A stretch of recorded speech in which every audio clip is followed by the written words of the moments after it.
Alright, welcome back to another video, guys. This is another replay review. This time it is still of me in the E4. This is the game that I actually got the funny 3 mark in.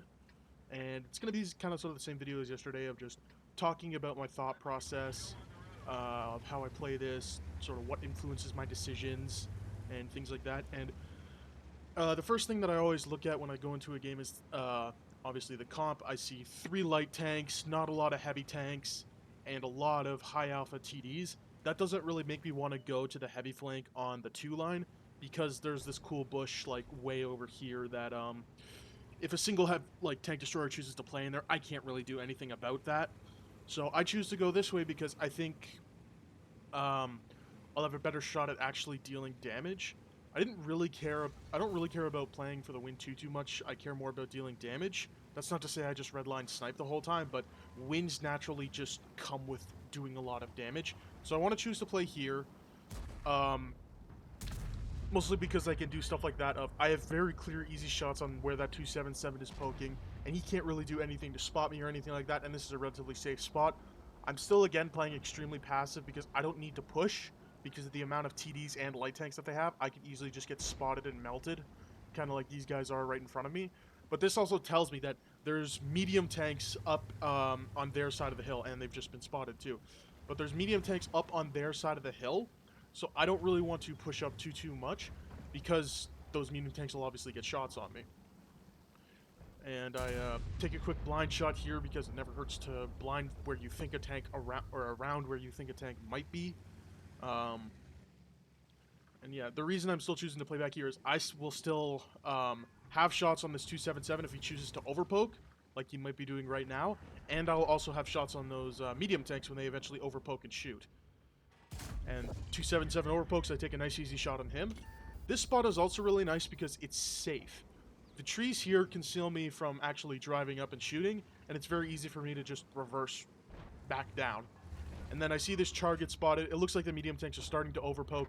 Now if they see like TL7 overpokes and gets destroyed, I'm able to get a really nice clean shot on that Kuhn's Panzer before he's able to reverse away. And at this point, it's just poking when I'm unspotted because my reload's long enough that I get unspotted before I reload. I noticed the EBR driving it. I make a bit of a mistake here thinking he was still going to drive. I could have just aimed slightly to the right and I still would have been able to do that shot. Now I see this T95 driving or attempting to cross to help out the 277. Char unfortunately reverses before I'm loaded. But the T95 crossing like this is perfect because I'm able to get a nice clean shot and set him on fire.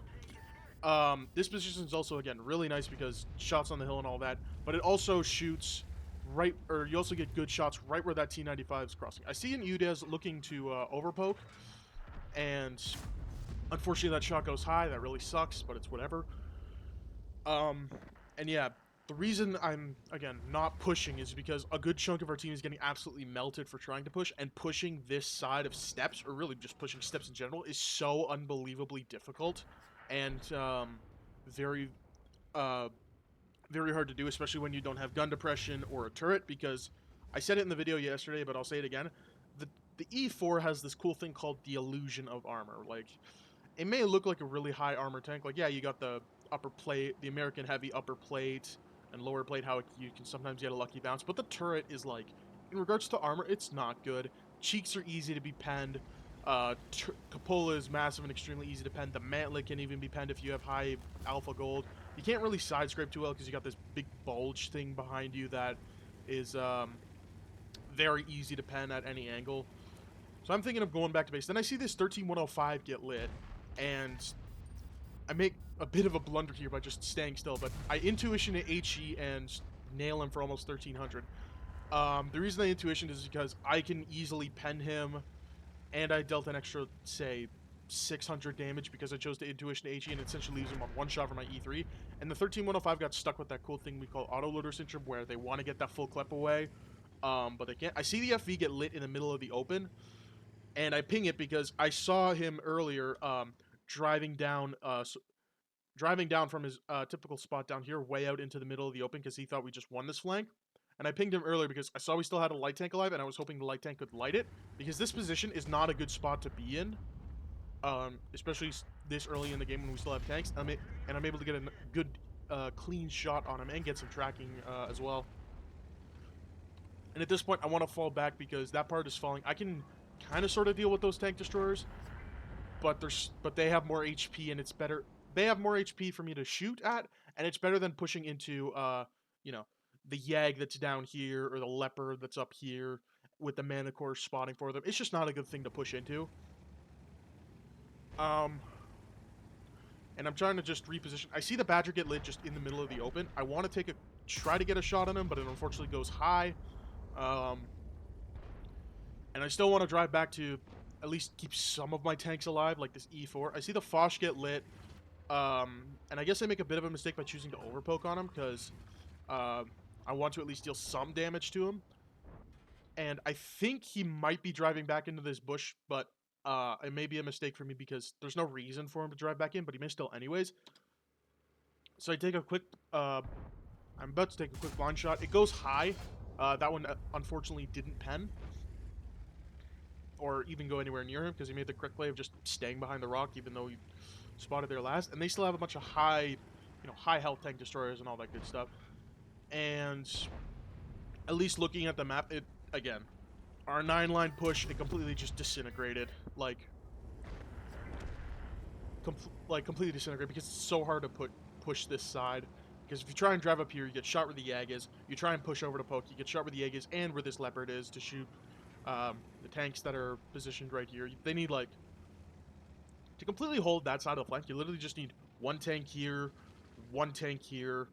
and like 1 or 2 tanks here with a light spotting them so that they can't drive under, and like you can hold off 7 tanks easily. Like,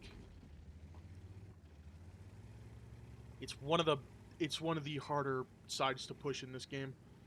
At this point I realize, yeah, I'm full health, but I can't really push anywhere because, again, no armor and they have all of the health. And the Foch, Yag, and all that other stuff is repositioning to, I guess, counter our push on this side. And we don't have any HP with the E4, the Coons, or the Leopard to actually, hold that side. So I want to support the tanks that are at least closer to me and still have a chance, if that makes sense. Because there's less tanks on this side, and it's easier for me to deal with those tanks on this side. I don't know what I'm aiming at here. I guess I'm trying to see if I can get a lucky shot on the Badger or the Yag, but I don't think it's going to work out. Yeah, I see the Mana Core, or at least at this point, I'm thinking the Mana Core is going to drive up to try and spot me. He doesn't have anything with him, and my only shot at dealing more, really, is to push the Mana Core, because I can't push into a Badger, a Yag, a 155, and a Coons and expect to win that. So the only option that I really have now is just driving at the Mana Core, and hopefully the PTA, when the PTA chooses to join it, and there's a PTA there. He unfortunately is pretty safe. I could have driven up on this rock to get a shot at the PTA, but I saw the Char driving in, and he doesn't really know that I'm here, which is I can use to my advantage. I see the Mana Core. I want to see if I can shoot him to make it easier for my Borsig, but the Char just, again, completely gets surprised, not knowing that I'm there, and I'm able to quickly kill him pretty easily. And then at this point, it's chasing down the Mana Core. That shot misses, unfortunately. And there isn't really anything I can do. The only thing I can do is still stay with my teammates. Like, where the Leopard is, that's not really the best spot to be. Gets destroyed by the Badger. And I just want to help out my teammates as we try and at least kill this Mana Core and kill the PTA. My Panzer Wagon chooses to ram the Mana Core, and I'm able to pick him up.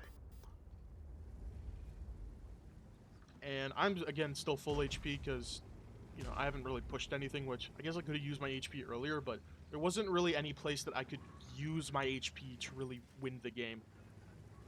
And then at this point, I see the Foch get lit and whiff his first shot. He chooses to circle me, honestly, which is a huge mistake on his part.